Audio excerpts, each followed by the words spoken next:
We're a good-sized credit union with $360 million in assets. We serve over 27,000 people, mostly in New Jersey, but a number of other places. We're also the official credit union for Seton Hall University.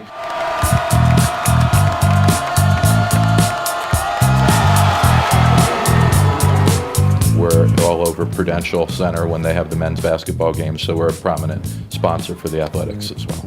And we wanted to see banking attitudes and ways that we could make the credit union more prominent on the Seton Hall campus.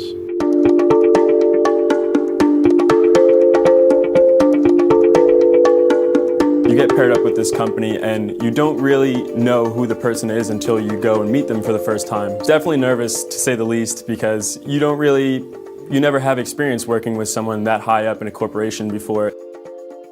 But the thing was, when we met Mike, he was a really down-to-earth person and he really helped us. They asked us a lot of questions as to what we wanted to accomplish. And so from there, they came back and told us and basically said, hey, we're going to run surveys, we're going to do focus groups, we're going to get the attitudes of students on the campus, we're going to do several big pieces of this semester-long project. So we had never done anything like a survey or a focus group before in the past, so it was all new to us, but Professor Warner really helped us, and he was there the entire time for any questions we had. I sat on the other end of the double-sided glass and watched the focus groups take place. One last thing, what do you think of their logo? It looks like a supermarket. It looks like one of those old cups you would get.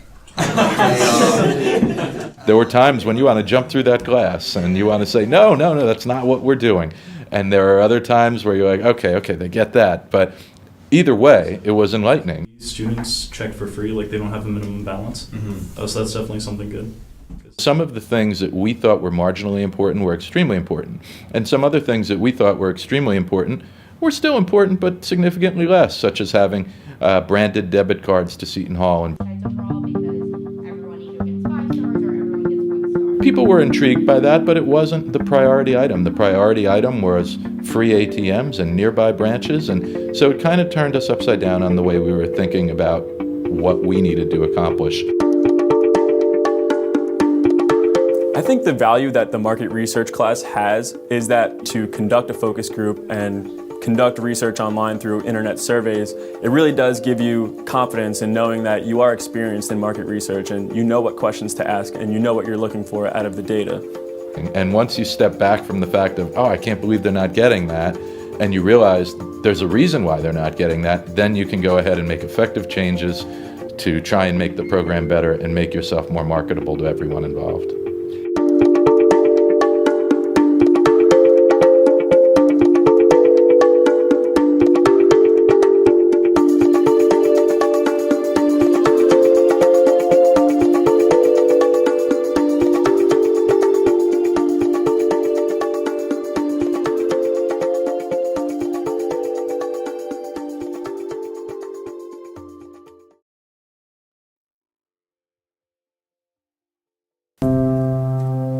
One of the hardest parts about being an entrepreneur is just where do I allocate the resources?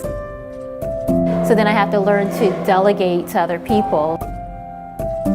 I got to be a part of the Parrot with the Pirates because I won a pitch contest.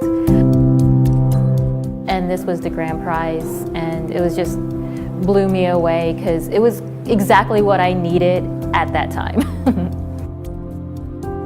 I'm in that weird growing stage of my company, so I wanted to further grow Wondercurl in the natural hair market, but also wanted to reach out to other audiences in the multi-ethnic hair care industry.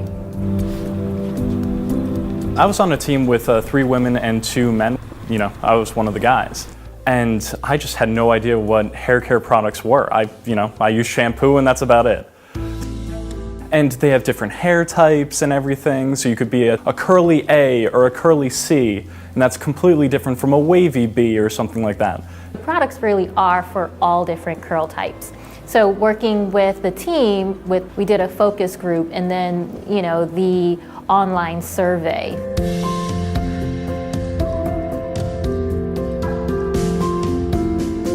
And after the focus group, one of our biggest things, as I've mentioned before, was the label. And she changed that almost right away, in time for the survey. So we were able to put the picture of the new label on the survey and gauge where everybody was looking on that label and what they enjoyed about it. I've gotten so much great feedback on that. Just people were like, I love the new look, I love the new jars, purple's my favorite color, and I feel like also it's something that's going to differentiate Wondercurl on store shelves versus my competitors. Scarlett is such a fantastic entrepreneur. She was a dream to work with. She helped us out at every single step along the way, but it wasn't overbearing, you know? Sometimes you have people who want to micromanage. She let us do our thing, but was able to step in when we needed her help. Having these students, they were a part of my team. It felt really good that we came up with the task list and knowing that they were taking care of it. It was one less thing for me to have to think about. For me, it just was like, this is what growth feels like, being able to delegate and give responsibilities to other people.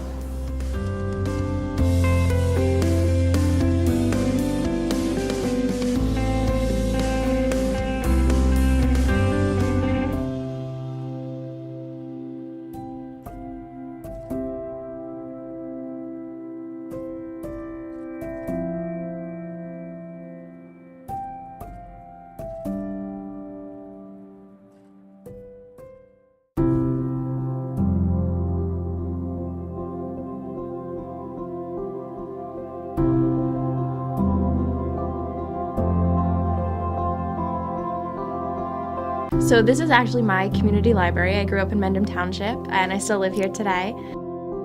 They had a story hour when I was a little kid that I'd come to with my mom. So when Seton Hall, I started taking the market research class, and Dr. Lozada, who was my professor, said we're going to be working with the Mendham Township Library this year. I thought it was a perfect match for me.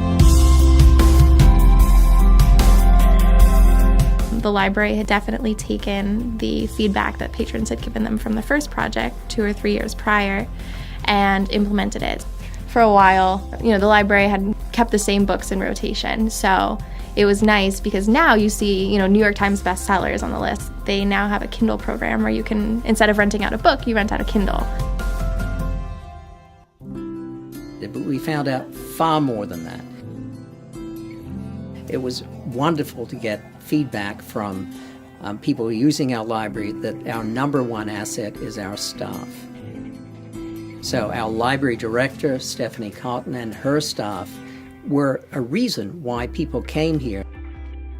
As an association library, we don't have the funding that bigger libraries do.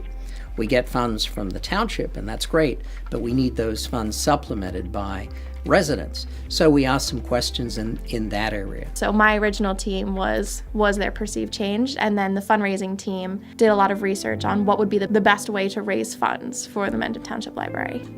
They found out that patrons would be much more willing to give if the Mendham Township Library held events that people can come to and asking for donations rather than sending a letter in the mail asking for donations. So the anecdotal information we had maybe 5 years ago, now that's validated through quantitative surveys, and you can call whatever you want to call it. But I think that's critical going forward, especially when we're spending time and effort and resources and funds to support other endeavors that we're planning to do in the library.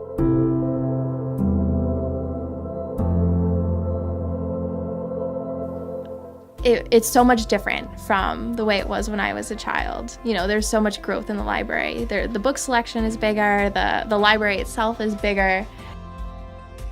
I've learned so much because of this class, and I've grown so much because of this class. It was such a tremendous opportunity and such a tremendous experience that will then, that then I can use later on in my professional career and say, someone gives me a problem and I say, oh, I've already done this.